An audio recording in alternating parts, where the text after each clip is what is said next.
Hello, good morning, have A nice day. തേങ്ങ പറിക്കാൻ ആളെത്തിയിട്ടില്ല. അതുകൊണ്ട് തെങ്ങ് എന്തെടുക്കുന്നു, തേങ്ങ ഉണങ്ങി വീഴാൻ തുടങ്ങിയിട്ടുണ്ട്.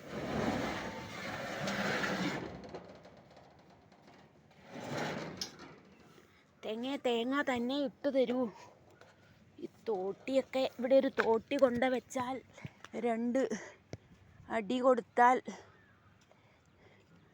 തേങ്ങ തന്നെ.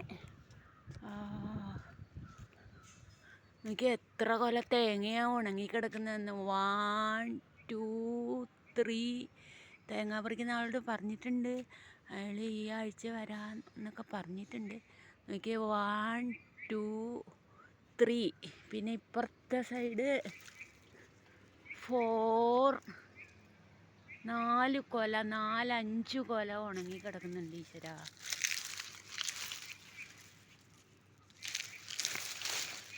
ഇങ്ങനെ ആക്കിയാൽ വീഴുമോ? ഇല്ല. കത്തി തോട്ടിയിട്ടിട്ട് പറിക്കാൻ പറ്റും, കത്തി കെട്ടിയിട്ട്. പക്ഷേ വേണ്ട. അയാൾ വന്ന് ഈ കഴിഞ്ഞ ദിവസം തേങ്ങ തീരാനായപ്പോൾ 2 തെങ്ങ് തന്നെ ഉരുട്ടിയിട്ടു. തേങ്ങ തീരാനായി, തേങ്ങ ഇടൂ. തെങ്ങേ നല്ല ഉണങ്ങിയായിരിക്കുന്നത് കണ്ടാ.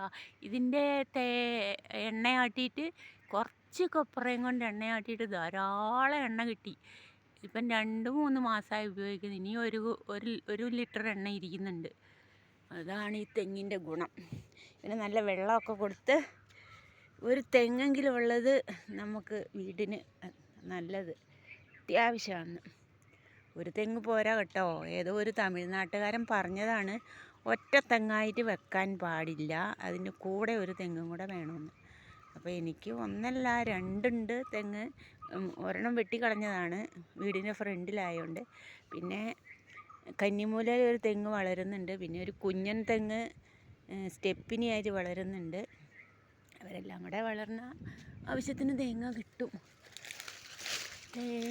തേങ്ങയൊക്കെ എന്താ ബലമല്ലേ. തെങ്ങ് ചതിക്കില്ല എന്ന് പറയുന്ന സത്യമൊക്കെയാണ്.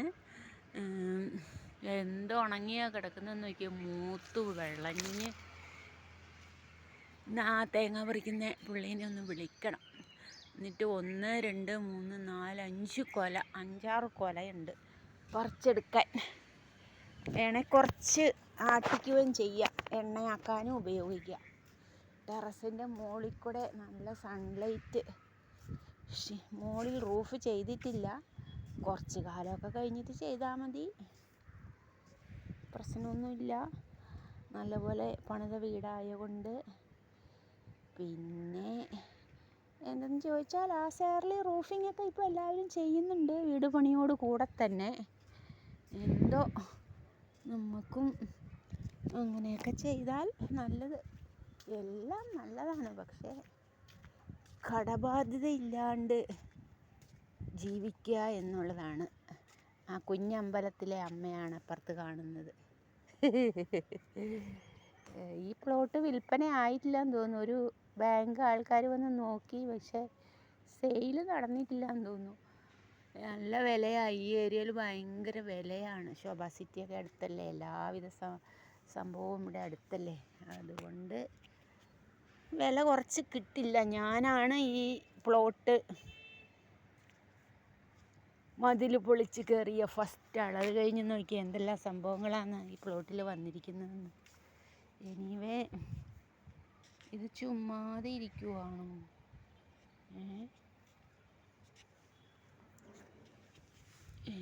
ഇത് വെറുതെ ഇരിക്കുവാണോ? ഈ തോട്ടി വെറുതെ ഇരിക്കുവാണെങ്കിൽ ഒരു തേങ്ങയ്ക്ക് ഒരു ഉന്ത് കൊടുത്താൽ ചിലപ്പം. പക്ഷേ ഇത് വെറുതെ ഇരിക്കുവാണല്ലോ.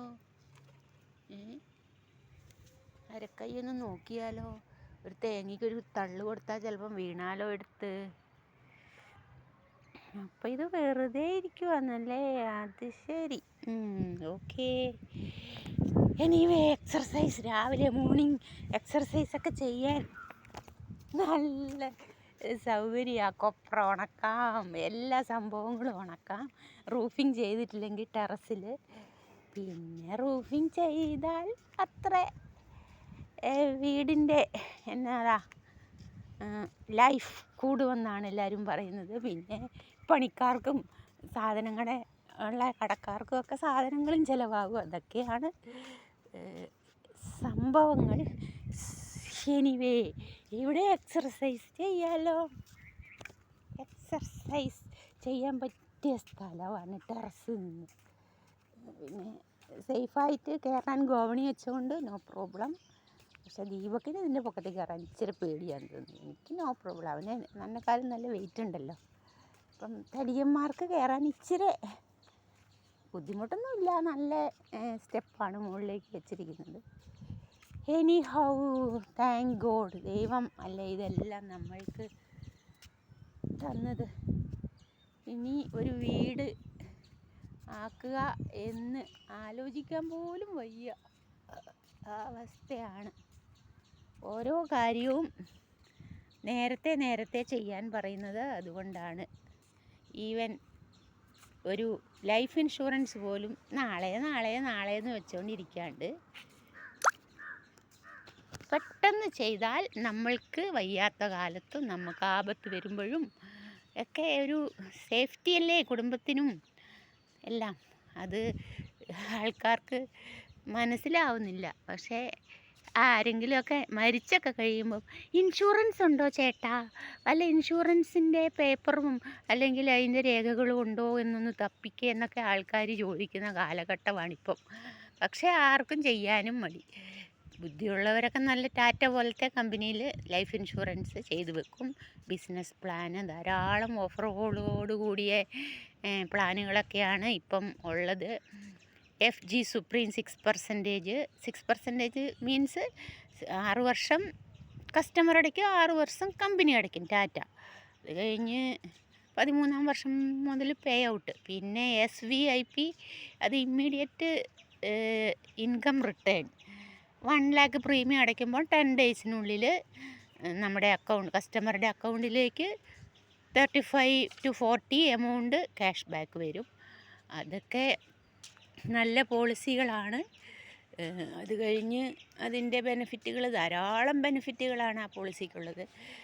ബിസിനസ്സുകാരും ബുദ്ധിയുള്ളവരെല്ലാം ആ പോളിസി ചെയ്യുന്നു. കാത്തുകെട്ടി അവസാനം വരെ ഇരിക്കണ്ടല്ലോ. ഇമ്മീഡിയറ്റ് ഇൻകം റിട്ടേണും നമ്മുടെ ഫണ്ട് അവിടെ ഗ്രോ ചെയ്ത് ഫണ്ട് അവിടെ സേവ് ചെയ്യുമല്ലേ. അപ്പോൾ ബുദ്ധിയുള്ളവരൊക്കെ ടാറ്റയിൽ പോളിസി എടുക്കുക, സേഫാകുക. അപ്പം നിങ്ങളെല്ലാം വിചാരിക്കും ഈ പറയുന്ന ആൾ പോളിസി എടുത്തിട്ടുണ്ടോ? ഉണ്ട്. Pension plan FG Fortune guarantee pension 10 lakhൻ്റെ 5 years. Premium എത്രയാണെന്ന് കേൾക്കുമ്പോൾ നിങ്ങൾ ഞെട്ടല്ലേ. ഈ പാവം ഞാൻ അടയ്ക്കുന്നത് 2 lakh. പക്ഷേ 5 years കഴിഞ്ഞാൽ എനിക്ക് പെൻഷൻ കിട്ടും. വടിയാവുകയാണെങ്കിൽ ആ 10 lakh മക്കൾക്ക് നോമിനിക്ക് കിട്ടും. അപ്പോൾ അത്രയൊക്കെ പോരെ. ചത്താലും ജീവിച്ചാലും നമ്മൾ ക്യാഷാന്ന് മനസ്സിലാകണ്ടേ എല്ലാവരും. അപ്പം എല്ലാ നന്മ നിറഞ്ഞ സബ്സ്ക്രൈബേഴ്സിനും താങ്ക്സ് പറഞ്ഞുകൊണ്ട് ഇന്ന് രാവിലെ ടെറസിൽ കയറിയത് എന്തുണ്ടെൻ്റെ തെങ്ങെന്ത് പറയുന്നെന്ന് പറയാൻ കയറിയതാണ്. പിന്നെ വിലങ്ങൻ കുന്നും ശോഭാ സിറ്റിയൊക്കെ നമ്മളെ മാടി വിളിക്കുന്നുണ്ട്. പക്ഷെ വിലങ്ങൻ കുന്നിലേക്ക് പോകണമെന്നുണ്ട്. പക്ഷെ പണ്ടത്തെ ആ മനോഹാരിതയൊന്നും കൈവിട്ടു പോയെന്നാണ് തോന്നുന്നത്. റോഡും അതിനകത്തെ സംഗതിയും. മെയിൻലി ആൾക്കാർ വന്നാലല്ലേ സംഗതികൾ മെച്ചപ്പെടുത്താൻ പറ്റുള്ളൂ. ഫിനാൻസാന്ന് തോന്നുന്നു മെയിൻ. പിന്നെ മാനേജ്മെൻറ്റും എല്ലാം പ്രോബ്ലമാണ്. അതുകൊണ്ട് ധൂർത്തടിയില്ലാണ്ട് സേഫ്റ്റി ആവുക, ഒരു ലൈഫ് ഇൻഷുറൻസ് എടുക്കുക, ഫാമിലി സെക്യൂർ ആക്കുക. അതുപോലെ ഹെൽത്തി ആവാൻ വേണ്ടിയിട്ടുള്ള എല്ലാവിധ exercise, food habits, sleep habits, പിന്നെ സൽസ്വഭാവം, ആരെയും ചതിക്കാതിരിക്കുക, അധ്വാനിച്ച് പൈസ ഉണ്ടാക്കുക. അങ്ങനെയൊക്കെ പോയാൽ ദൈവം നമുക്ക് നല്ലതേ വരുത്തുള്ളൂ. Okay, thank you for watching. Please subscribe. എല്ലാ സബ്സ്ക്രൈബേഴ്സിനും വൺസ് അഗെയിൻ താങ്ക്സ് പറഞ്ഞുകൊണ്ട് നമ്മുടെ കിങ്ങിണീനെ അവിടെ തിന്നാൻ കെട്ടിവെച്ചിട്ടുണ്ട്. വെയിൽ വരുന്നതിന് മുമ്പ് അവളെ തണൽ ഉള്ള സ്ഥലത്തേക്ക് മാറ്റി ഇനിയും വെള്ളം കൊടുത്ത് അവളെ മിടുക്കിയാക്കട്ടെ. ഒന്നുമല്ലേലും ഒരു ജീവികളെ നമ്മൾ കെയർ ചെയ്യുകയല്ലേ ചെയ്യുന്നത്. അതിനൊരു മനസ്സ് വേണമല്ലോ. മറ്റൊരാൾക്ക് കെയർ ചെയ്യാനുള്ള മെൻറ്റാലിറ്റി വേണമല്ലോ, സെൽഫിഷ്നെസ് വിട്ടിട്ട്. Okay, thank U.